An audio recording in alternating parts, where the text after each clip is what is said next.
ګرانو کتونکو د افغان مهاجر کیمپ په کوړه خټک د کې اپریشن دوران کې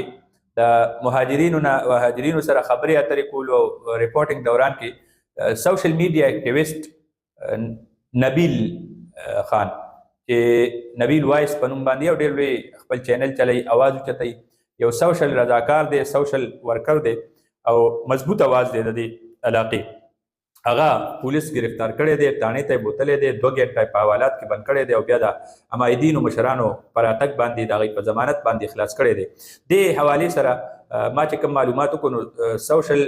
ورکر نبیل هغه دغلته د افغان مهاجرینو چې کوم نوجوانان دي هغه اواز هغه د هغې راوچتولو کوشش یې کړی د هغه انټرویوز یې کول او هغې کې داسې څه خبره هم نه وه چې څه سټیټ خلاف څه خبره پکې شوې ده لا د پالیسو خلاف پکې خبره شوې ده لا څه غلطه ژبه استعمال شوې ده به هر حال جذباتي ماحول نو هغې کې هغه ریکارډینګ نه پس پولیس مقامي چې کوم ایسیچو دی هغه ډېر سخت غوسه و هغه په موجود چې کوم خلک وو نو هغه یې دا وی چې د ګریوان نه یې راونیوه او ګاډي کې واچولو تانې ته یې بوتلو او بیا هلته بند کړی او بیا ورپسې ذوالفقار باچا سره د نورو ملګرو لاړو صوبایي امن جرګې ضلعي چیرمین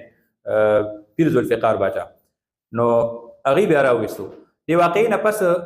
مختلف چې کوم سماجي حلقې دي سوشل حلقې دي او سوشل میډیا سره تړلې حلقې دي هغوی په دې باندې د سخت رد عمل اظهار کوي به هر حال دا اواز چتول نبیل چې کوم دی سماجي ورکر دی سوشل رضاکار دی او د هغه تر ننه پورې داسې څه ویډیو لا داسې څه ریپورټینګ هغه مخې ته نه دی راغلی چې هغې سره د ملک او قوم مخ هغه خراب شوی د نوم خراب شوی نو د موجوده حالاتو کې چې هغه کومه ویډیو جوړه کړې ده داسې ښکاري چې د دې باندې چا نښه کړی دی او دغه وجه ده چې مختلفو ځایونو نه مونږ ته فونونه وشو باقاعده تپوس شوی دی چې دا څه مسله وه نو چونکې د دې واقعې انکوایري هم پکار ده دلته کې زمونږ چې کوم ډي آی جي صاحب دی ډېر زبردست انسان دی دبنګ انسان دی ډي پي او صاحب دی او هغوی ښه داسې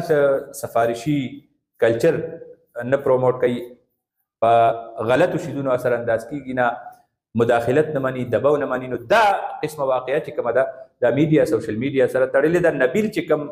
هلک دی نو هغه 9 نیوز سره هم کار کوي مقامي طور باندې او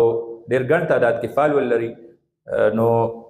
دا معامله چې ده د دې نوټس اخیستی شوی دی په میډیا حلقو کې او سوشل میډیا حلقو کې او د دې بحث پرس کېږي او د دې تفتیش روان دی مقامي پولیس لا په دې باندې خپل چې کوم رد عمل دی